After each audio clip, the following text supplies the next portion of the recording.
마태복음 27장 26절 바로 직전 본문이 이렇게 되어 있습니다. 이에 바라바는 저에게 놓아주고 예수는 채찍질하고 십자가에 못 박히게 넘겨주니라. 예수는 채찍질하고 라는 말씀 있었습니다. 예수님은 십자가 처형을 당하기 위한 정해진 절차를 밟습니다. 십자가 처형의 예비 단계에 집행하는 채찍 고문이 있습니다. 채찍 고문을 베르베라티오라는 이름의 고문이 있었던 것입니다. 이 고문 행위는 죄수의 옷을 벗기고 기둥이나 말뚝에 묶은 뒤에 여러 명의 고문 기술자들이 자기들이 지쳐 녹초가 되도록 때리는 것입니다. 영화 패션 오브 크라이스트라는 과거의 그 수작이죠. 명작이죠. 거기에 이제 고증이 된 자세히 그런 장면이 나와 있습니다. 죄수의 살점이 갈갈이 찢겨지고 피를 많이 흘리게 됩니다. 그래도 계속해서 때려요. 혼자 때리는 게 아니니까. 이 고문 기술자들이 번갈아 가면서 때리는 겁니다. 중한 범죄자의 경우에는 채찍이나 매가 사용되었는데 보통 긴 못이나 뼈 조각, 사슬 모양의 납조각을 끝에 달았어요. 가죽끈 끝에 달아서 이제 채찍에 맞는 그 순간에 살점이 패이게 됩니다. 심각한 경우에는 정맥이나 동맥까지 찢어져서 고문당하는 동안에 죄수들이 종종 죽기도 한다. 이런 고문을 예수님이 받으셨다. 이사야서 말씀의 53장에 기록된 말씀이 있습니다. 그가 채찍에 맞음으로 우리는 나음을 받았도다. 뭐라고요? 그가 채찍에 맞음으로 우리가 나음을 받았도다. 우리가 우리의 의로, 우리의 열심으로 나음을 받은 것이 아니라 채찍 맞음으로 나음을 받았다. 우리가 어떻게 온전케 됐는지, 우리가 어떻게 거룩하게 됐는지, 우리가 어떻게 치유받았는지, 회복됐는지 잊으면 안 되는 것이죠. 그래서 이 고난주간 십자가를 묵상하면서 우리의 회복의 원인이 어디에 있는가, 구원의 원인이 어디에 있는가, 그것을 깊이 묵상하는 시간 되시기를 바랍니다. 이런 모진 죽음의 채찍질 후에 총독의 군병들은 예수님을 다시 데리고 관정 안으로 데리고 들어갔다는 내용이 27절, 29절까지 말씀입니다. 한번 읽겠습니다. 이에 총독의 군병들이 예수를 데리고 관정 안으로 들어가서 온 군대를 그에게로 모으고 그의 옷을 벗기고 홍포를 입히며 가시관을 엮어 그 머리에 씌우고 갈대를 그 오른손에 들리고 그 앞에서 무릎을 꿇고 희롱하여 이르되 유대인의 왕이여 평안할지어다 하며 모든 군대를 모았어요. 이제 군대가 로마 한두 명의 병정이 아닙니다. 모든 군대를 모으고 로마 병정들은 예수님을 상대로 왕놀이를 했습니다. 희롱을 했다, 조롱을 했다. 예수님을 우스꽝스럽게 왕으로 꾸며줍니다. 왕은 왕이니까 그래도 면류관을 씌워줘야 되겠다, 왕관을 씌워주겠다. 그 빛나는 황금 왕관 대신에 가시관을 씌워줬습니다. 오른손에는 왕의 금장한 지팡이 대신에 금홀 대신에 갈대를 들려주었습니다. 그리고 이제 왕처럼 이렇게 홍포를 입혔어요. 홍포, 자색옷이라고 나옵니다. 다른 성경에는 자색옷을 입히고 왕처럼 그렇게 해놓고서 그 앞에서 무릎을 꿇고 병정들이 무릎을 꿇고 연극을 합니다. 사극에서처럼 성은이 만극하나이다, 이런 말을 하는 거예요. 왕이여 평안할지어다, 성은이 만극합니다. 연기를 하고 있는 겁니다. 마치 일진들이, 고등학교 일진들이 왕따 당하는 아이를 일진 대장으로 학교 일탑으로 세우고는 그에 굴복하는 듯한 연기를 이렇게 하는 거예요. 그러면서 마지막에는 그 불쌍한 아이를 때려요. 이게 이제 이 연기의 마지막입니다. 30절에 이렇게 되어 있습니다. 그에게 침 뱉고 갈대를 빼앗아 그의 머리를 치더라. 하필 머리를 때렸어요.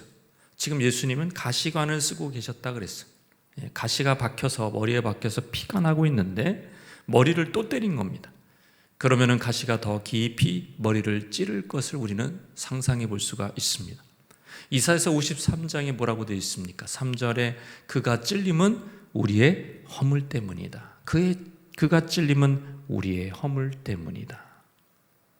그냥 괜히 가시관을 찔리는 그 가시관을 쓰신 게 아니고, 그 병정이 우연히 병정놀이를 하면서 우연히 희롱한 것이 아니라 이것이 다 우리의 허물 때문이라는 것을 우리가 기억해야 됩니다. 그냥 맞을 짓을 해서 맞는 것 아니고, 그렇게 가시관으로 찔림을 받을 일을 해서 찔린 게 아니라 우리의 허물 때문이라는 것을 이사야서는 그 오래전에 이미 예언한 것이죠. 윌리엄 핸드릭스는 가시 면류관을 쓰시며 고난당하는 예수님이 이 우리 때문에, 인간 때문에 내려진, 대자연에 내려진 저주를 짊어지신 분이다, 그렇게 해석을 했습니다. 아담의 죄로 인해서 땅이 저주를 받았죠.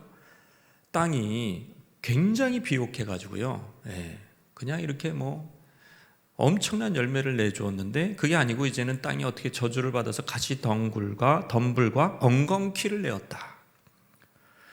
예수님이 가시관을 쓰신 것은 그 땅에서 하필 저주받은 이 땅, 아담과 하와 때문에 저주받은 이 땅에 이 저주의 상징인 이 가시덤불을 엮어서 만든 가시관을 쓰셨다. 하필 그것은 바로 전인적인 구원을 이루신 것이다. 우리의 구원을 이루신 것이다. 우리의 영혼 구원, 또 전인적인 구원, 이 땅의 구원까지 염두에 두시고 그가 찔리신 것이라고 보는 것입니다. 여러분, 우상 숭배하는 이스라엘 백성들 어떻게 됐습니까? 젖과 꿀이 흐르는 가장 비옥한 땅에서 망했습니다. 갑자기 가뭄이 들고 가장 좋은 땅에 살았는데 망했어요. 쫓겨나고 전쟁에 져서. 우리 역시 우상을 더 사랑하면 이 땅에 임하는 저주를 이겨낼 수가 없어요. 북한처럼 말이죠. 그러나 가시관 쓰신 예수 그리스도를 바라보는 인생, 우리를 위해서 가시관을 쓰셨구나. 우리의 나음을 위해서, 우리의 회복을 위해서, 이 땅의 저주를 풀기 위하여 예수님이 가시관을 쓰신 것, 우리가 기억해야 될 줄 믿습니다. 예수님을 의지하는 인생, 이 땅에서도 복을 받게 되는 것입니다. 31절에 예수님이 십자가 처형 장소로 가는 도중에 일어난 사건을 이야기하고 있습니다. 31절에 보면 희롱을 다 했어요. 병정이들이 왕놀이 다 한 다음에 홍포를 벗기고 도로 그 옷을 입혀다가 십자가에 못 박으려고 끌고 나가니라. 이제 골고다라는 언덕을 향해서 이제 나가는 겁니다. 로마 관정에서 골고다 언덕까지 십자가를 지고 가는 것이죠. 32절에 한번 보겠습니다. 시작. 나가다가 시몬이란 구레네 사람을 만나매 그에게 예수의 십자가를 억지로 지워 가게 하였더라. 이미 예수님의 등은 너덜너덜해요. 십자가 지기 전에 이미 채찍질 맞으시고 가시 면류관 쓰시고 너덜너덜한 몸이에요. 몸이 만신창이가 됐습니다. 공간복음에 의하면 해골로 올라가는 도중 예수님은 십자가 무게를 감당하지 못하고 자꾸 쓰러졌을 것이다. 충분히 예상할 수가 있습니다. 전혀 십자가를 지고 언덕에 올라갈 수 없는 몸 상태였다. 군인이 육안으로 보니까 그래요. 꾀가 아니에요. 저거는 못 올라가는구나. 그래서 어떤 사람이 시골에서 올라와서 지나가고 있는데 그 옆을 지나가고 있는데 그냥 억지로 군인이 잡아서 십자가를 지게 했습니다. 그 사람이 바로 구레네 사람 시몬입니다. 시몬이 갑자기 예수 그리스도의 십자가를 지는 사건. 그리고 누가복음에 보면 이 시몬이 예수님의 뒤를 십자가 지고 따른다. 자, 이 장면이 바로 이제 예수님의 제자도가 뭐냐, 예수님을 따르는 사람들이 어떻게 따라 자기 십자가를 지고 예수님을 따라야 된다라는 그거를 예표적으로 보여준 것이 아닌가. 왜 하필 이런 일이 물론 예수님이 연약해서 그렇게 했지만 이제는 그리스도의 몸이 연약해요. 이 땅에 남겨진 그리스도의 몸이 연약해요. 교회가 연약하다고요. 그 교회가 연약할 때에 예수님이 연약한 거랑 비슷하잖아요. 그럴 때 어떻게 해야 되느냐? 성도는 예수님의 십자가를 지고 따라야 된다. 구레네 시몬처럼 이런 상징적인 의미로 쓰여진다라고 해석한다라고 볼 수가 있습니다. 우리도 연약한 교회를 위해서 십자가를 지고 구레네 시몬처럼 억지로라도 그렇게 따라가는 것, 그것이 복이다 이거예요. 어디로 가느냐? 33절입니다. 골고다 즉 해골의 곳이라는 곳에 이르러 그랬습니다. 저곳은 예루살렘 성문 밖에 위치했습니다. 그래서 영문 밖이라는 표현을 성경에서 쓰는 거예요. 십자가를 지고 영문 밖으로 나갔다. 성문 밖에 위치한 골고다, 라틴어로 칼바리아입니다. 칼바리, 그래 칼보리다, 칼보리. 이 칼보리 십자가로 부르는 기원이 됐고, 그것이 바로 해골, 그 지명이 되어버린 것입니다. 해골이라는 지명이 실제 그것이 해골처럼 생겼을는지, 그곳에 무덤이 주로 있었는지 정확한 사항은 모르지만 하여튼 비슷할 것이다. 골고다라는 곳에 십자가가 세워지고 주님은 거기서 못 박히신 것입니다. 왜 이렇게 사단의 앞잡이들은 그렇게 집요하게 유대 지도자들은 십자가 형벌을 요구했을까요? 투석형도 있었어요. 유대 당국에 의해서 스데반처럼 불법으로 돌에 쳐서 죽일 수도 있었어요. 그래서 유대 지도자들은 한사코 빌라도에게 그 집요하게 십자가에 달리게 했습니다. 그것은 바로 하나님의 저주를 받은 자는 나무에 달릴 것이다 라는 신명기 말씀을 실현하기 위한 것이죠. 그래서 다시는 이 예수가 이제는 일어나지 못하도록, 그리고 따르지 못하도록, 왜냐하면 신명기 말씀에 나무에 달린 자마다 저주받은 자니까 저주받은 사람을 유대인들이 누가 따라요?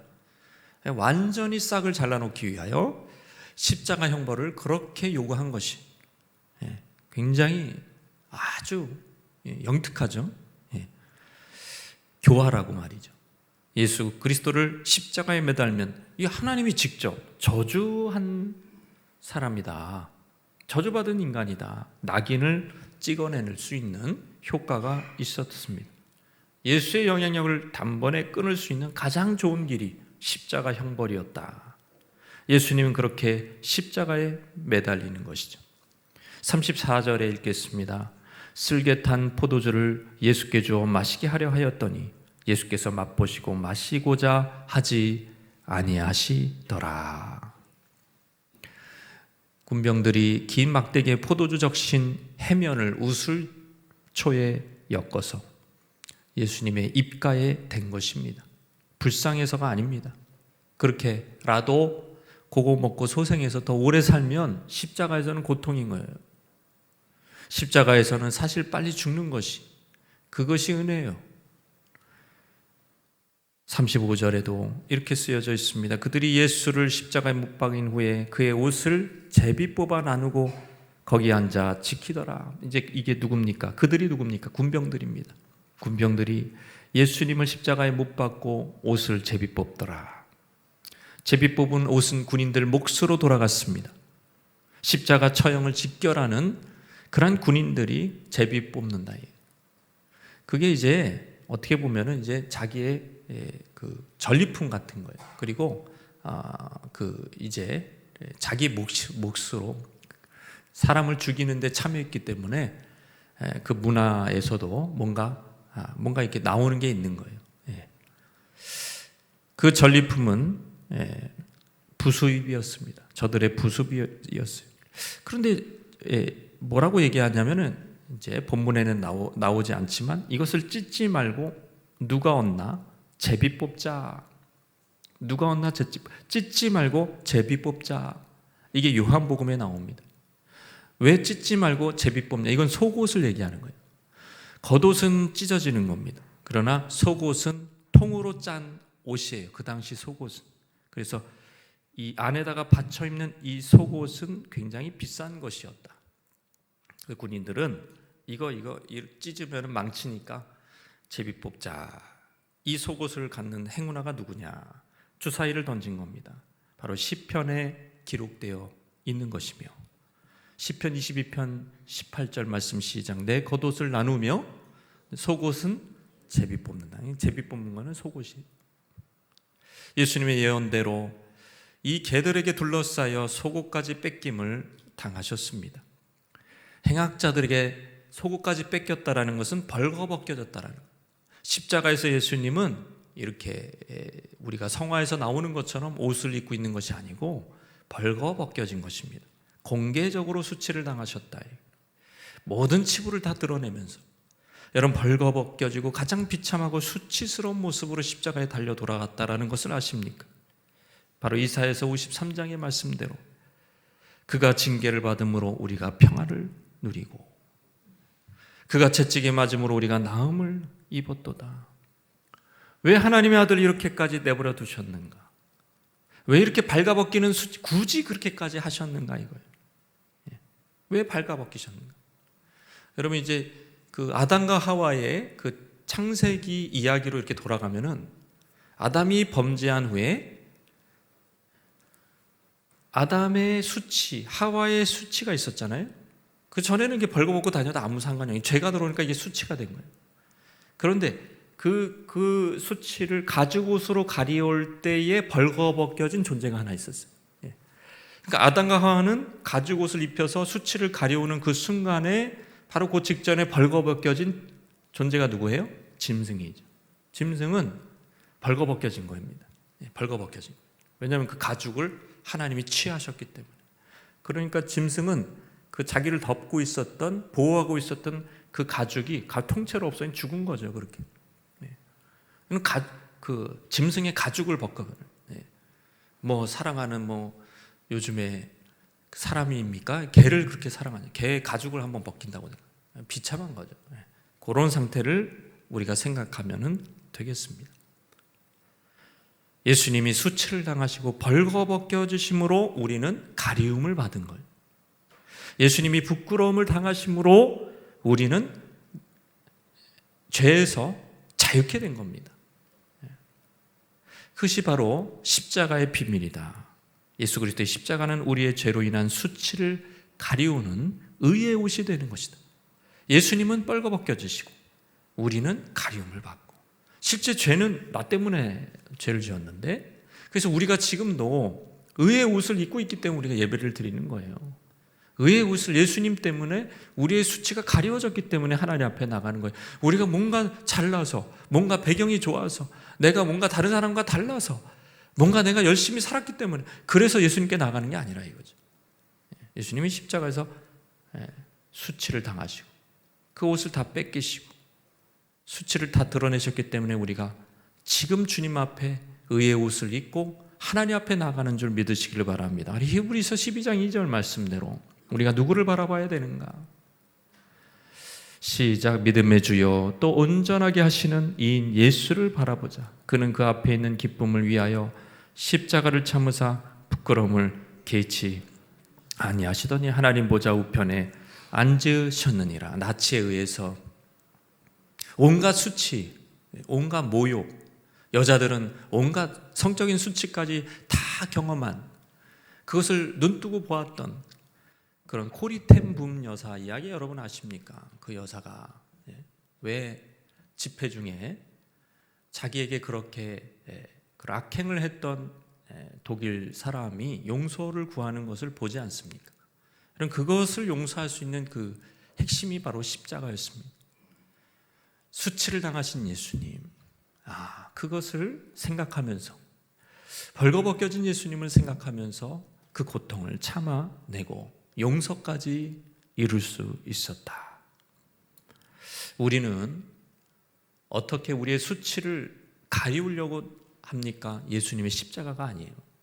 예수님의 십자가로 수치를 가리우려고 하는 게 아니라 나의 똑똑함, 나의 열심, 도덕적인 어떤 대단함, 교양, 배경, 뭔가 인간적인 모습으로 우리의 수치를 이렇게 가리우려고 그래요. 그것은 나뭇 잎사귀처럼 아담과 하와가 처음 만들었던 그 나뭇 잎사귀처럼 해가 뜨면은 결국에는 말라가지고 아무 소용없게 된다.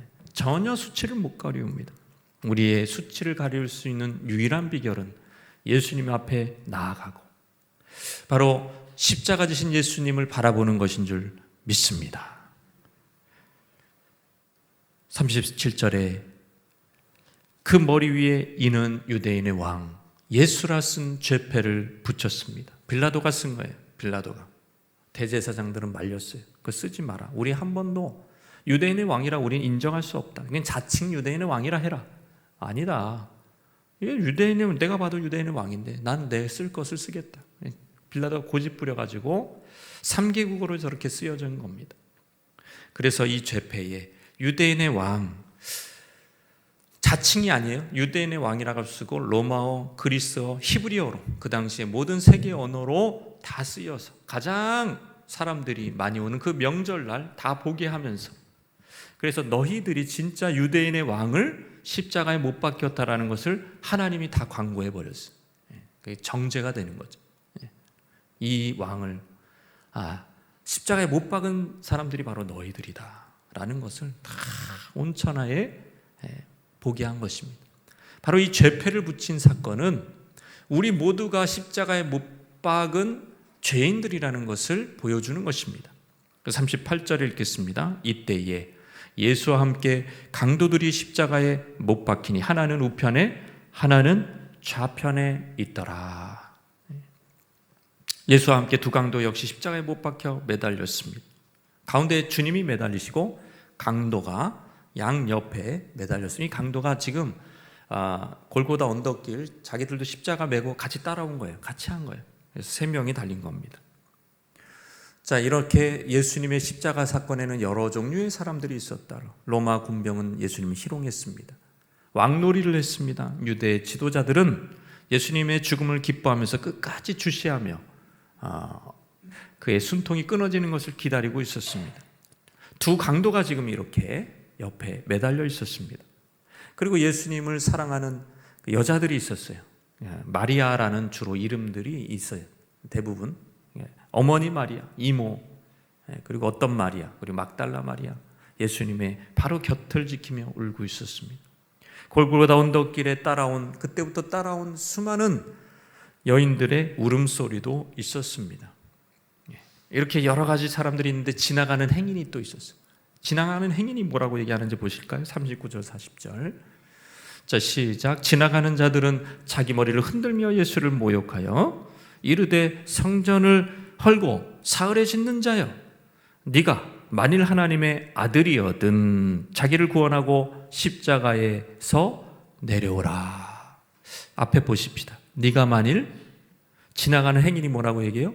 네가 만일 하나님의 아들이거든. 어디서 많이 들었던, 여러분 보았던 여러분 문구 아닙니까? 네가 만일 하나님의, 지나가는 행인들, 이게 사단의 앞잡이 노릇을 하는 거예요. 지나가는 행인들, 사탄의 사주를 받은 놈들입니다. 이런 말을 내뱉었어요. 마지막까지 예수를 시험하는 말입니다. 여러분, 광야에서 예수님이 이제 공적인 생애를 시작할 때, 공적인 사역을 시작할 때 공생애라 그러죠. 그때 광야에서 예수님 시험당할 때 여러분, 마귀가 뭐라 그래요? 네가 만일 하나님의 아들이거든. 그 말을 세 번 시험했는데 3번 시험 때 등장하는 말이, 문구가 바로 저 문구예요. 네가 만일 하나님의 아들이거든. 돌들을 떡덩이가 되게 하라. 이 배고픈 예수님에게 하나님의 뜻을 어기고 막 신적인 능력을 사용해라. 이거. 네가 만일 하나님의 아들이거든 뛰어내리라. 쉽게 메시아로 인정받으라는 거예요. 지금도 마찬가지인 거예요. 마지막까지 말이죠. 십자가 죽음을 앞두고 있는 그 숨통이 끊어지는 순간, 아니 십자가에 매달려 있는 순간까지 사단이 지금 시험하고 있는 겁니다. 광야 시대와 똑같이, 광야 사건과 똑같이 네가 하나님의 아들이거든 기적을 베풀어. 인자로 오셨잖아요. 예수님이 계속 얘기한 게 인자 아닙니까? 인자가 온 것은, 인자가 이 세상에 온 것은 그러니까 사람의 아들로 왔다 이거예요. 그러니까 끝까지 사람으로서 사람의 죄를 뒤집어 쓰고, 사람으로서 사람의 형상을 입고 사람의 연약함, 죽음이잖아요. 질병이 걸리고 매 맞으면 아프고 죽는 거, 그런 거를 당하겠다. 근데 그거를 하지 마라. 기적을 베풀면 네가 메시아로 인정될 거 아니냐. 똑같은 거예요. 뛰어내리면 메시아로 인정될 거 아니냐. 성전에서 뛰어내려라. 성전산에서. 마찬가지인 거예요. 십자가에서 내려와라. 기적을 베풀어라. 그럼 많은 사람들이 믿을 거 아니냐. 그러나 예수님은 자기가 하나님의 아들이어든 그럴 필요가 없는 거예요. 그런 말에 자기를 내가 하나님의 아들인 걸 인정을 안 해? 그럼 난 증명을 해줘야지. 그럴 필요도 없는 건 원래 하나님의 아들이신데 왜 증명을 합니까? 증명을 할 필요가 없어요. 이미 그 신분이 하나님의 아들이에요. 우리가 시험에 드는 이유가 뭔지 아십니까? 우리가 사단에게 자꾸 당하는 이유가 뭔지 아십니까? 누가 자존심을 긁어요. 지나가는 사람이 자존심을 이렇게 긁어요. 지나가는 행인이 자존심을 이렇게 긁는다고. 그러면 막 자기를 증명하려고 그래요. 그러면 막 부해가 납니다. 내가 어떤 사람인 줄 알아? 야, 나를 무시하네. 이러면 이제 사단에게 100% 당하는 거죠. 사단에게 맞는 겁니다. 그럼 늘 시험당하는 인생이 바로 인간이에요. 늘 시험당해요, 여러분. 자존심 긁는 그 한마디, 지나가는 사람이 얘기하는 겁니다. 네가 왜 그렇게 사냐? 하나님 잘 믿는다며. 하나님 잘 믿는데 왜 그러지? 이러면서 말이에요. 그 생각이 들어와요. 하나님 잘 믿는다며. 네 꼬라지를 봐. 여러분, 마귀의 속삭임입니다. 우리가 그런 거에 흔들릴 이유가 있습니까? 우리는 하나님의 사랑받는 자, 나는 하나님이 기뻐하시는 자라는 그 정체성을 믿으시기를 바랍니다. 아무리 내 상황이 힘들어도 이게 흔들리면 안 돼요. 그럼 다 흔들리는 거예요. 여러분, 십자가 마지막까지 공격했던 것, 예수님을 시험했던 것, 네가 하나님의 아들이거든. 예수님은 그래도 십자가에서 내려오지 않으십니다. 그와 같이 대제사장과 서기관과 장로들 함께 희롱합니다. 남은 구원하면서 자기는 구원 못하는구나. 만약에 이스라엘의 왕이었으면 지금 십자가에 내려올지라. 그럼 우리가 믿겠노라. 믿긴 뭘 믿어요? 원래부터 안 믿었는데. 그 많은 기적을 보고도 안 믿었는데. 기적 하나 추가됐다고 믿겠습니까, 이 사람들이? 말뿐입니다. 말뿐이에요. 여기서 구원이라는 말을 이 대제사장들이, 리더들이, 유대 지도자들이 구원이라는 말을 많이 썼어요. 이게 유대인들의 세계관이에요. 구원이라는, 유대인들의 구원이라는 것은 계속 그런 거예요. 눈에 보이는 구원, 병든 자의 구원, 또 가난에서의 구원, 기적을 이렇게 십자가에 내려오는 이런 구원, 이런 구원이 눈에 보이는 구원만 추구했던 그 사람들의 세계관이 여기서도 이렇게 잘 나타나 있어요. 정치적인 문제에서의 구원, 경제적인 문제에서의 구원, 이런 구원만 생각하고 있는 거예요. 구원이라는 게 그거밖에 없어요, 이 사람들. 그런데 정작 예수님은 십자가에 달리신 이유가 무엇입니까? 경제적인 구원을 위해서 십자가에 매달리셨습니까? 물론 그것은 부수적으로 영향력이 나타나서 그렇게 될 수는 있겠지만 그게 본질은 아니라요. 정치적인 구원을 위해서 예수님이 십자가에 못 박혔습니까? 그것도 아니에요. 질병의 구원을 위해서 십자가에 못 박혔습니까? 그게 먼저가 아니라, 가장 중요한 것은 바로 더러운 영혼, 하나님과의 원수가 되어 하나님 앞에 불결해진 그러한 영적인 죄 가운데 있는 하나님과 멀어져요. 그러면 어떤 일이 일어나는지 아십니까? 말씀만 들으면 졸아요. 들을 수가 없어요. 기도만 하면 졸고요. 기도를 할 수가 없어요. 그게 바로 안 되는 거예요. 하나님과의 소통이 안 되는 이 영적인 문제. 그런 일들이 막 일어나요. 말씀 듣는 자리에도 오지 않아. 여러분, 그렇습니다. 더러운 영혼들을 정결케 하는 능력, 십자가의 능력밖에 없다. 그게 구원이라 이거예요. 하나님하고의 가까움, 하나님과의 친밀한 회복, 천국의 자녀로서 구원의 은혜는 바로 이 십자가에서 오는 줄 믿으시기를 바랍니다. 자, 이게 지금 대제사장들이 생각하는 구원, 십자가에서 내려와 기적을 베풀어, 구원이지. 그게 구원인데 그럼 우리가 믿어줄게 라는 것과 예수님이 얘기하는 구원이 얼마나 다른지, 이 십자가에 못 박힌 양쪽에 누가 있었다 그러죠? 강도가 있었잖아요. 이 강도들이 극명하게 보여줍니다. 구원이 뭔가, 진짜 구원이 뭐냐 이거예요. 27장 44절을 보겠습니다. 함께 십자가에 못 박힌 강도들도 이와 같이 욕하더라 그랬습니다. 이 사람들이 이제 욕하잖아요. 욕했어요. 근데 이들에게 구원이 한 명에게 임합니다.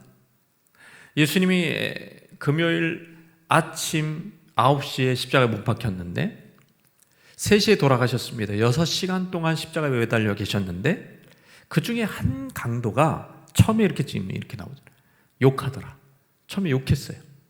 저렇게 다 지나가는 사람도 욕하고 대제사장도 욕하고, 그 욕먹어도 싸네. 저 사람. 저렇게 많은 사람들이 다 이유가 있는 거야.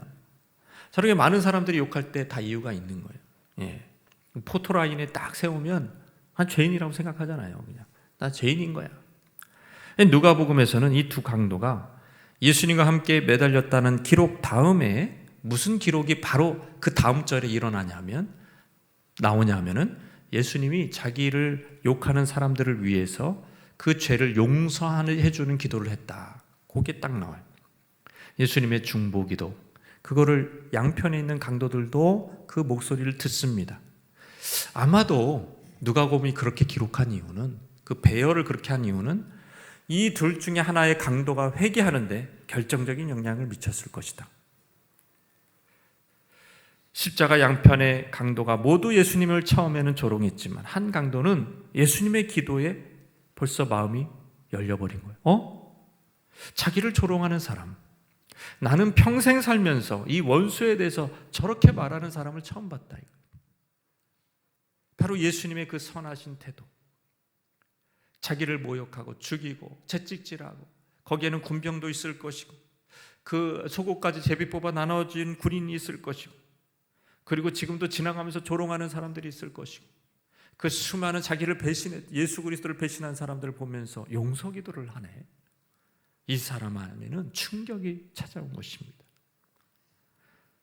태양이 높이 떠올라 이들을 말라 죽일 때 매달린 완악한 강도 하나는 네가 그리스도면 우리 좀 구원해봐, 또 그런 소리 하거든요. 나중에 또 그런 소리예요.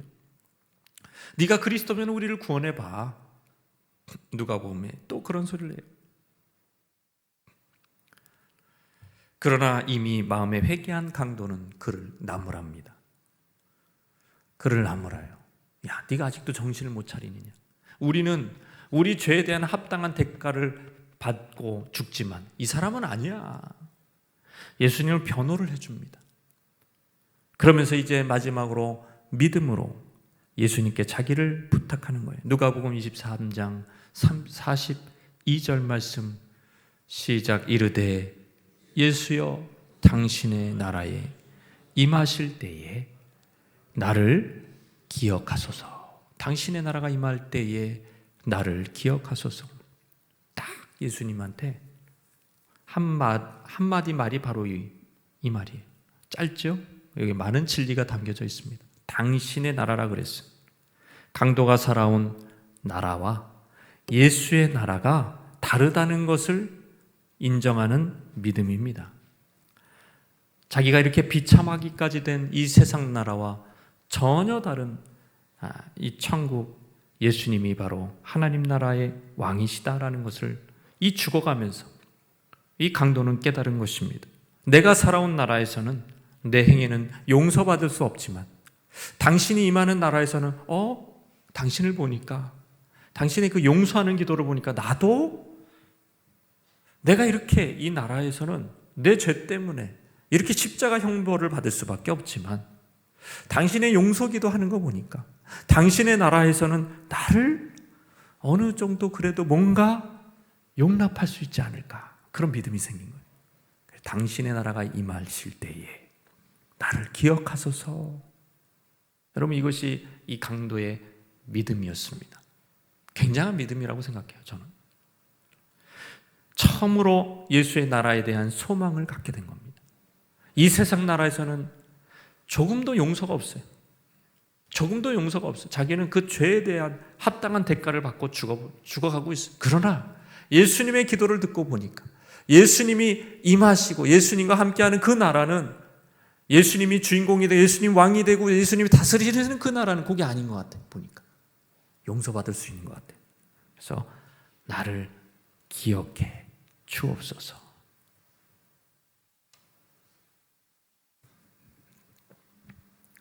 그래서 이런 찬양도 있습니다.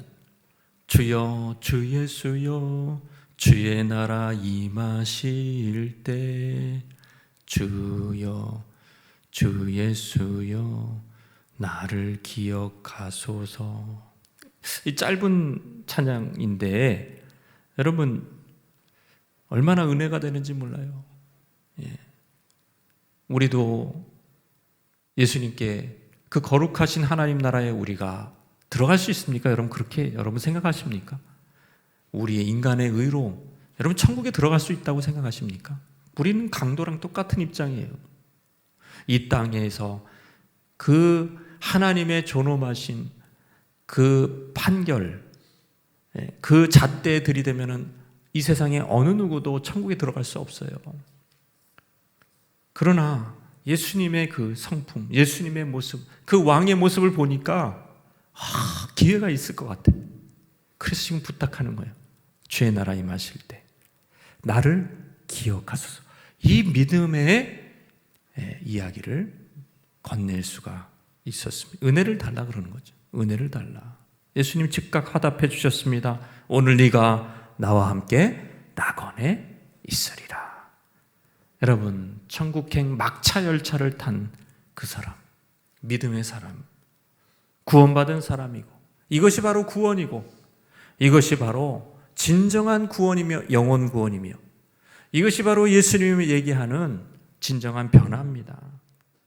정죄당하지 않고 이제 성령의 능력으로 죄와 사망의 마귀 권세 이기고 우리도 힘차게 이 고난주간 주님 바라보며 십자가에 달리신 예수님 바라보며 우리가 주님 앞에 나가기를 축원합니다.